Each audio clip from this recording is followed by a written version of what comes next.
Welcome to Animalogy, a podcast about language, the animal-related words and expressions we use every day, and how they affect and reflect our relationship with animals. My name is Colleen Patrick-Goudreau. You can find me at ColleenPatrickGoudreau.com and this podcast at AnimalologyPodcast.com. Of course, be sure to subscribe to this podcast at iTunes, Stitcher, Google Play, and wherever you listen to podcasts. And thank you for sharing and leaving ratings and reviews.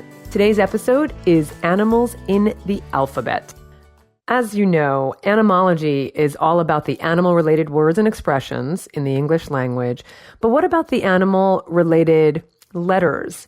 Did you know there are animals lurking in some of the letters we use every day that I'm using right now to build the words we use to communicate with one another? It blows my mind, and it reflects everything I'm trying to do with animalogy, demonstrate how connected we are with animals socially, culturally, and linguistically. As I'm hoping you're already discovering through animalogy, we have so many words with animal origins, but if we go back even further and examine the actual elements that make up our words, we see animals in the individual components as well in the letters. In fact, in 7 out of the 26 letters that make up our alphabet. In fact, there's an animal lurking in the very word alphabet. Have I blown your mind yet? Well, I'm about to, or at least I hope to. No pressure. Let's start from the beginning. An alphabet is a formal system of characters or symbols, each of which represents a sound or sounds, otherwise called phonemes. Now, writing was around long before the alphabet was created, but the alphabet revolutionized writing and communication and spread literacy like no other writing system had. The Phoenician alphabet is considered to be the first alphabet, and it's the ancestor of most modern alphabets, including Arabic, Greek, Latin, and Hebrew. Now, just to give you some perspective, prior to the Phoenician alphabet, there were syllabic systems, which were sets of written symbols that represented syllables, rather than the individual letters and individual sounds that make up words. A writing system based on syllables, as you can imagine, means you have hundreds of syllable structures to choose from, making it very cumbersome to use for a writing system. In a syllabary, as they were called, the symbols denote whole syllables. So for a word like pillow, you need a symbol for pill and a symbol for low. So imagine a writing system for a language as vast as English that requires you to learn all the different symbols for all the different syllabaries. It's very complex, and it makes it very difficult to learn, and makes it very difficult to pass on, and very difficult to teach. And it's one of the reasons literacy didn't take off like it did once the Phoenician alphabet was developed. So prior to the Phoenician alphabet, you had these syllabic writing systems, but they weren't a formal alphabet. You also had another writing system in the Middle East called hieroglyphics, which dates back to about 3400, 3200 BCE. Hieroglyphics, which were used in the area of Egypt, was a formal writing system using pictures, logograms, as well as some abstract alphabetic elements. And it, like the syllabic writing systems, was very difficult to learn. So it too was used mostly by elite scribes who spent years memorizing these characters. And like the syllabic systems, it wasn't a formal alphabet.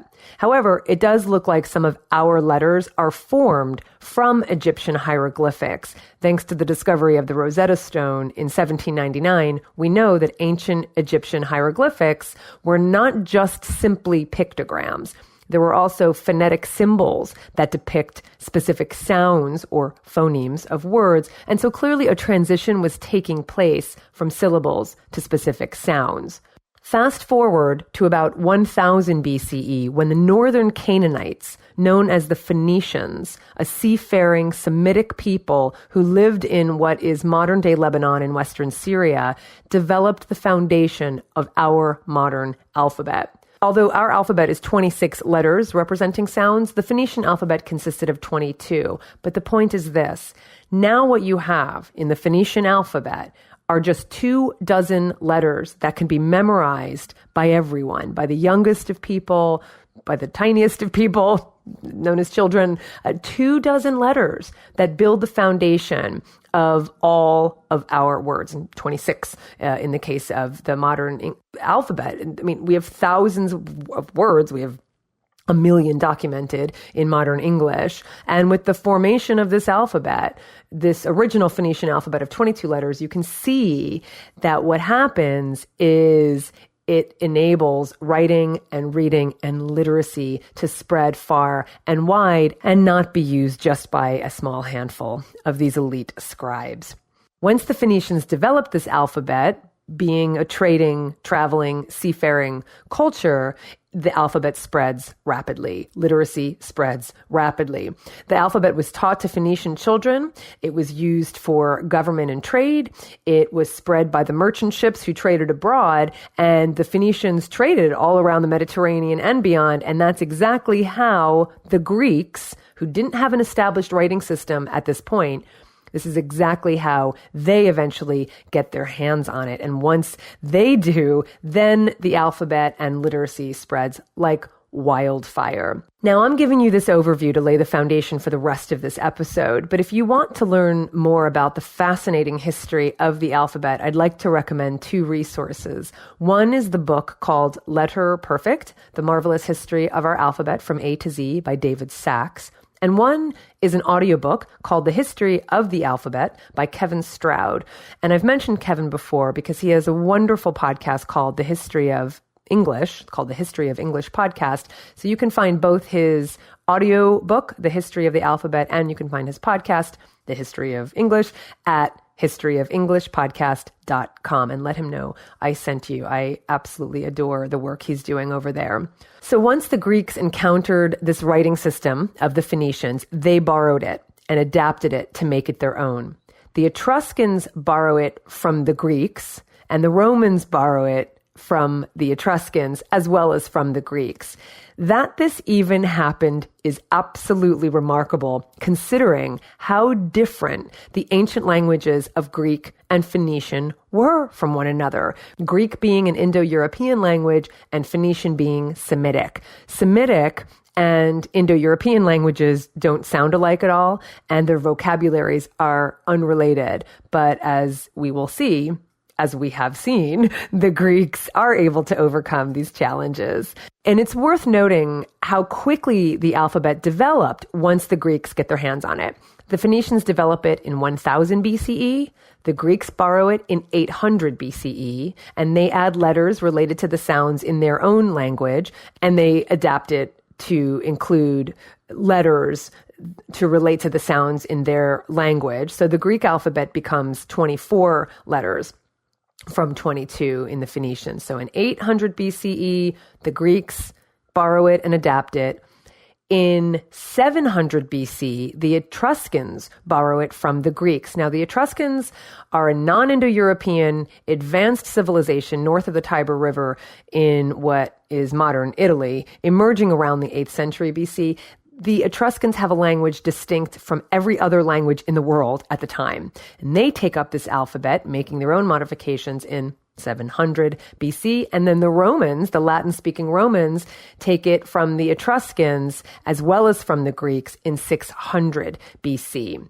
So you can see how quickly it spread once it was adopted, and you can only imagine the impact it has on Greek culture and on Western civilization. The Phoenician alphabet had 22 letters, each representing a sound. But this is important to note. These 22 letters represented only consonant sounds, not vowel sounds. Vowel sounds did exist in Phoenician speech, but they didn't feel it was necessary to show them in writing. Now, this might seem strange to imagine a writing system that didn't include vowels, but for the Phoenician language, it worked. The vowels were filled in by the native Phoenician speaker reading the language. In Semitic languages, the use of consonants only is enough to accurately understand a text. On the contrary, with the ancient Greek language, as well as with all Indo-European languages like English, it would be impossible to write using consonants only because there would be too many ambiguities. In order to counter this problem, the Greeks adapted some of the letters of the Phoenician alphabet to represent the vowel sounds in Greek. And this is one of the reasons the Greek alphabet has 24 letters rather than the original 22 from the Phoenicians.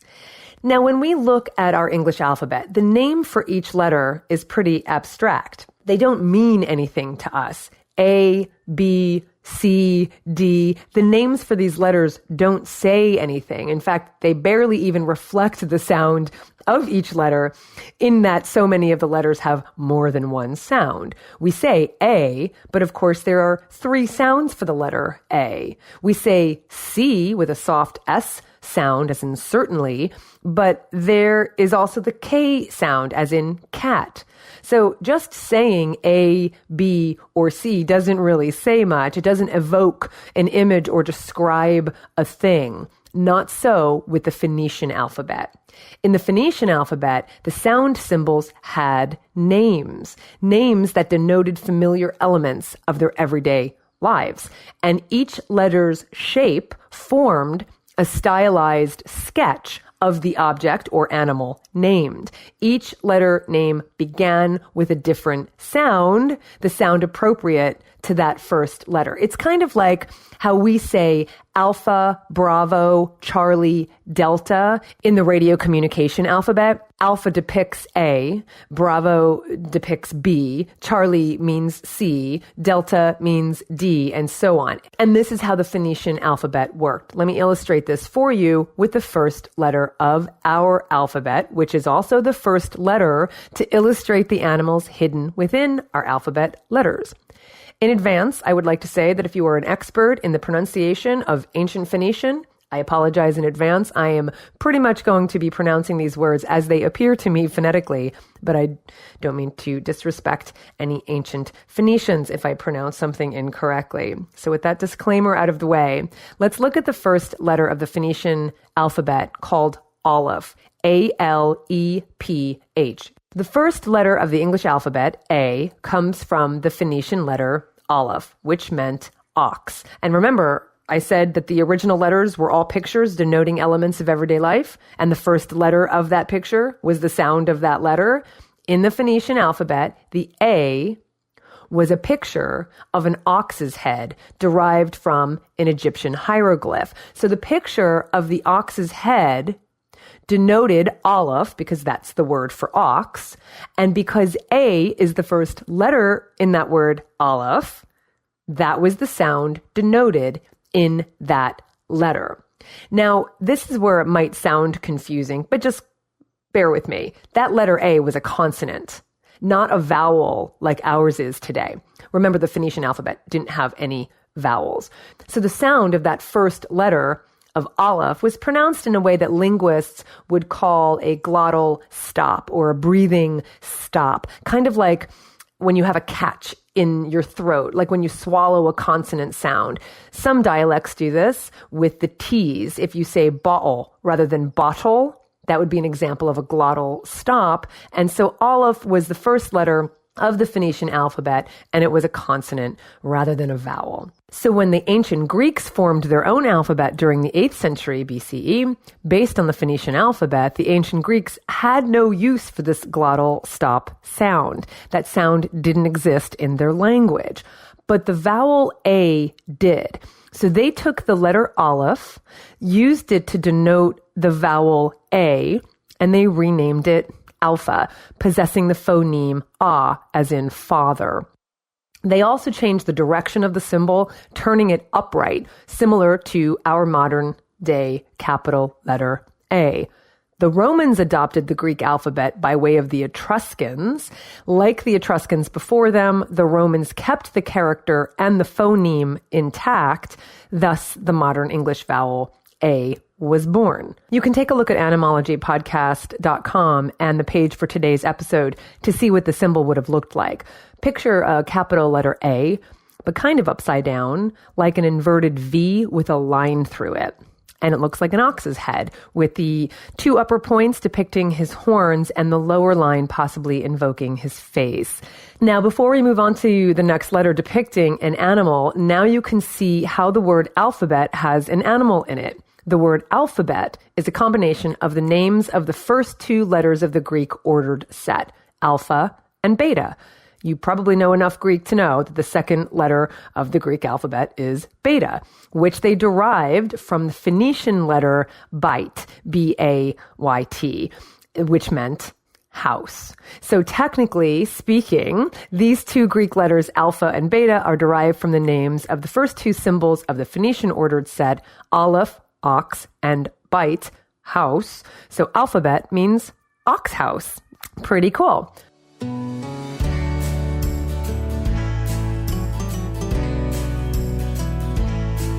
We'll return to Animalogy in just a moment, but just a quick break to remind you that Animalogy is brought to you by you, the listeners of this podcast, and that includes everyone at every level. Thank you so much to everyone who supports this podcast by signing up at patreon.com/Colleen Patrick-Goudreau. Listener supporters know they're making this podcast possible, and I know they appreciate the additional perks as well, especially the transcripts to each and every episode, which of course is really helpful for a podcast about words, and there's some fun bonus material as well. So check out the different levels and choose your favorite at patreon.com/Colleen Patrick-Goudreau, or just go to animalogypodcast.com and click on the donate button. Thank you for valuing Animalogy. Although this is not a podcast episode on the 22 letters of the Phoenician alphabet, I've told you now the first two, aleph and byte. And the next letter I want to talk about happens to be the third letter of that alphabet, which corresponds to our seventh letter G, as well as to our third letter C. So really, in a way, both of these letters, C and G, are related to another animal hidden in our alphabet. The third letter of the Phoenician alphabet was gimel, for the sound of the hard G as in gate, gimel. The word gimel was the Phoenician word for camel. And the original picture may be the shape of a walking animal's head or of a camel's hump.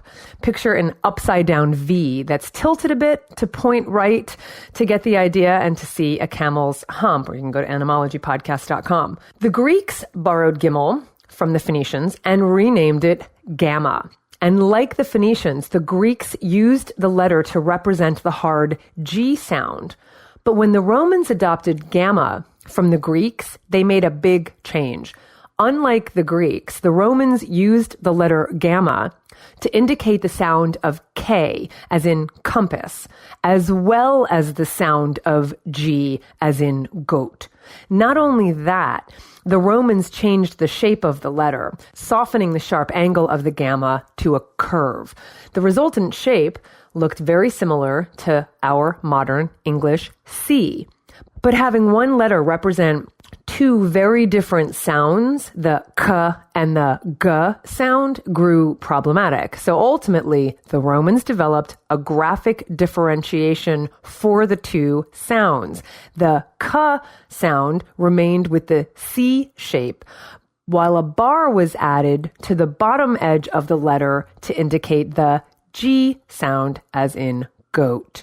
The result was the modern G, which is the seventh letter of our alphabet. So gimel meant camel and is related to both C and G.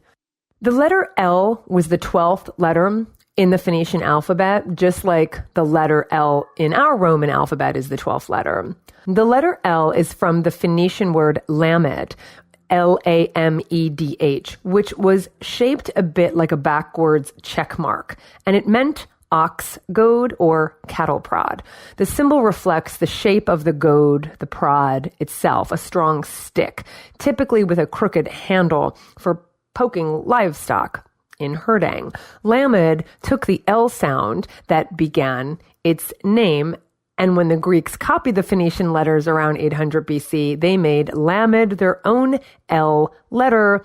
Also at alphabetic place number 12, they also changed the direction of the symbol to what resembles the direction and shape of our modern day uppercase L. And as with all Phoenician letters, the Greek adjusted lamed's name to make it more Greek sounding. And so they called their letter at first labda and then lambda. On the page for today's episode at animalogypodcast.com, you can see the symbol for yourself. Some historians believe that instead of a cattle prod, it's a shepherd's crook, which of course shepherds would have used for driving sheep. But either way, an animal, or at least a device to herd animals, is hidden in the letter L. From the Greeks, this letter passed to the Etruscans, then to the Romans, and so this letter remains with us today as L. Moving on to the letter N, where we have another two animals hiding. Now, just a quick note to help make more sense of all of this. The letters L, M, and N have always had a very close relationship and have always been grouped together, going all the way as far back as the Phoenician alphabet, all the way up to ours today. So after our 12th letter L, we have the Phoenician word mem for the sound M, for the m sound, which was represented by a wavy line, which meant water. So M is our 13th letter from the Phoenician word mem for the sound of that letter M. Our modern letter N is and always has been in the 14th position of the alphabet. And the original Semitic letter, original Phoenician letter, resembled a snake. The Semitic language had a word nahesh, which meant snake. It's believed this was most likely the original name of the letter, nahesh, which meant snake, and which represented the phoneme N. But by the time of the later Phoenician version of the alphabet, the letter was called nun, which meant fish, still starting with an N sound. So either nahesh or nun would have worked in that they both start with the N sound, so both can represent the N sound. But why the change to fish when nahesh worked perfectly well in representing the N sound? And when you can clearly see that the Egyptian hieroglyph was a snake. There's little doubt that the Phoenician letter N came from nahesh for snake, which was what the Egyptian hieroglyph symbolizes. But why change the name of that letter N from nahesh, snake, to nun, fish? Some historians believe it was a way to connect the letters M, mem, which as I said meant water, and N, nun, which meant fish. And they go together, obviously, water and fish. Possibly, but either way, nahesh and nun both represent N, and whatever the reason for the change, the Phoenician letter gave rise to the Greek nu and the Latin N. We return to land animals for the discussion of our letter Q. In the Phoenician alphabet, the K sound was represented by two letters, one that became our letter K and one that became our letter Q. The latter, for Q, was cough, Qoph, which meant monkey. And it looks like a face and a tail. A monkey looks like a round face and a tail. You can see it at animalogypodcast.com. In around 800 BC, the Greeks brought it into their alphabet, modifying it to have a Greek-sounding kappa. But it eventually dropped out of Greek in favor of the other K sound, which they adapted into their own kappa. However, before it dropped out of Greek, it had been carried to Italy via trading ships, and there, in about 700 BC, it was copied from Greek into the Etruscan alphabet, and then into the Roman alphabet in about 600 BC. The Romans named it Q, probably pronouncing it Ku, which is essentially our modern letter Q today. How we have three letters with the K sound, the C, the K, and the Q, all of which have the k sound, is its own fascinating story. But for our purposes, there's a monkey hanging around in our English Q today. Q is an animalogy. The letter T is also related to animals, but like L, you have to dig a bit.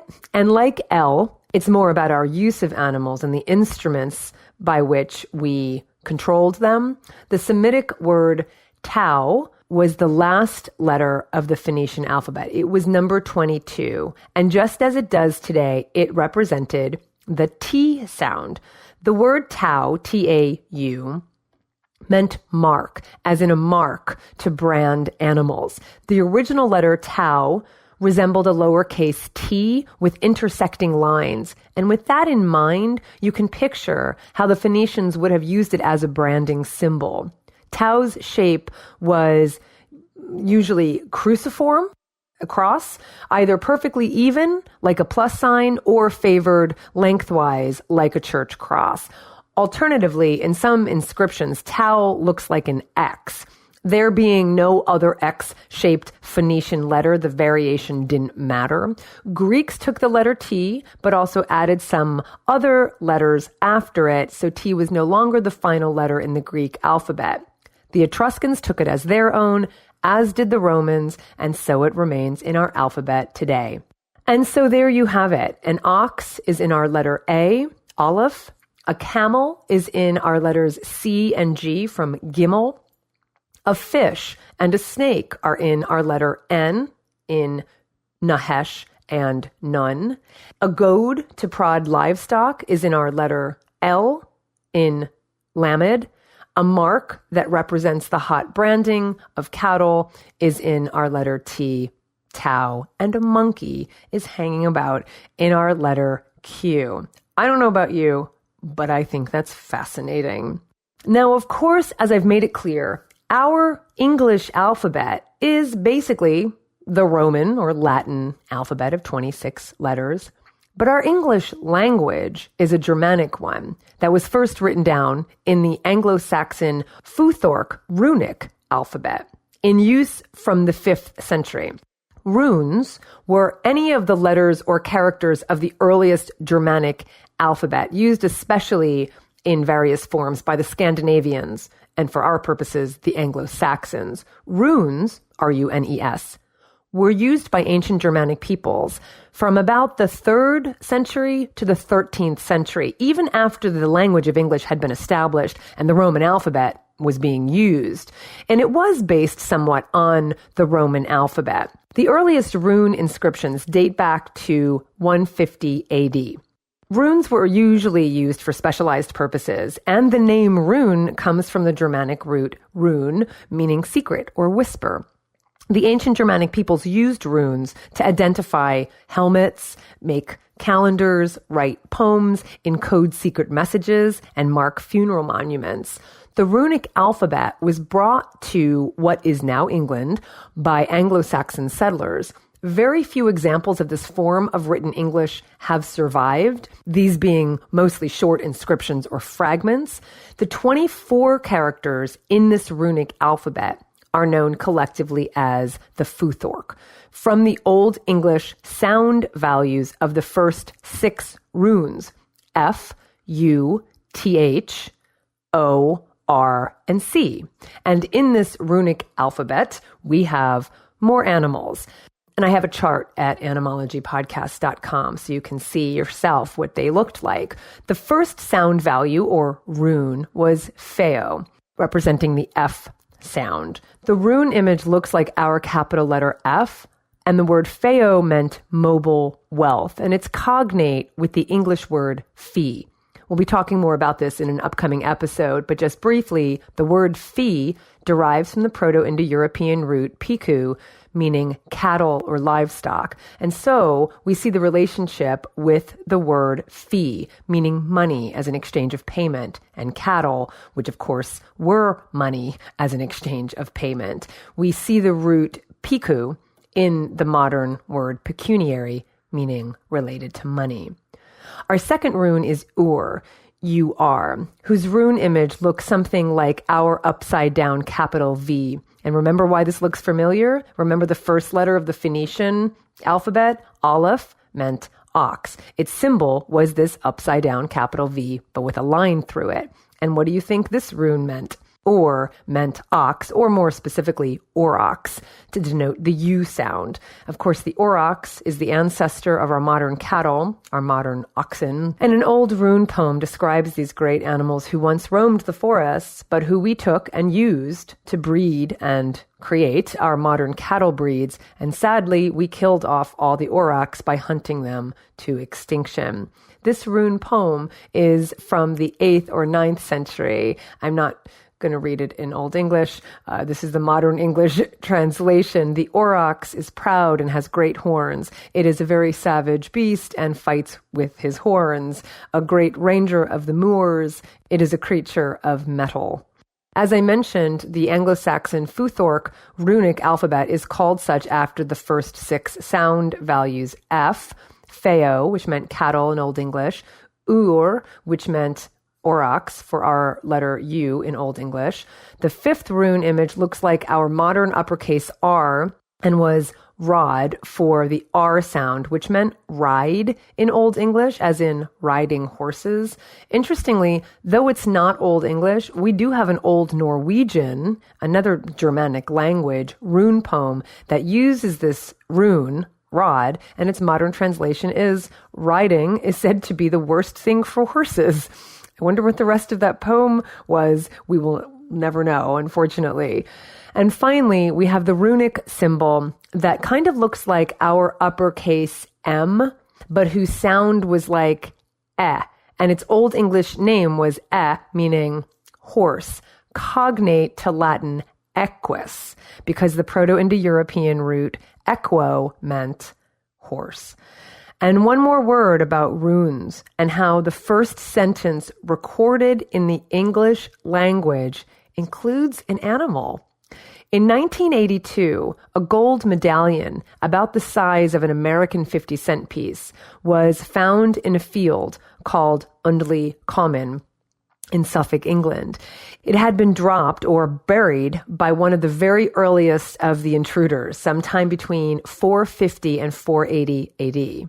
The medallion bears a runic inscription which says, "This she-wolf is a reward to my kinsmen." So this medallion is the earliest surviving example of Anglo-Saxon writing in Britain. It is, in other words, considered the first sentence in English. We don't quite know what "this she-wolf is a reward to my kinsman" really means.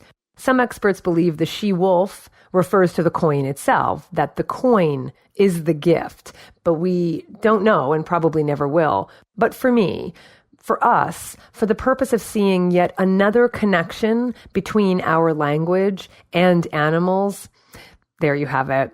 And why wouldn't this be the case? Our relationship with animals is deep, it's old, it's sacred, it's exploitative, it's powerful, it's constant, it's complicated, but it's undeniably at the core of who we are as human beings, as evidenced by animals being in the very letters that make up this amazing language called English. For the Animals, this is Colleen Patrick-Goudreau. Thanks for listening.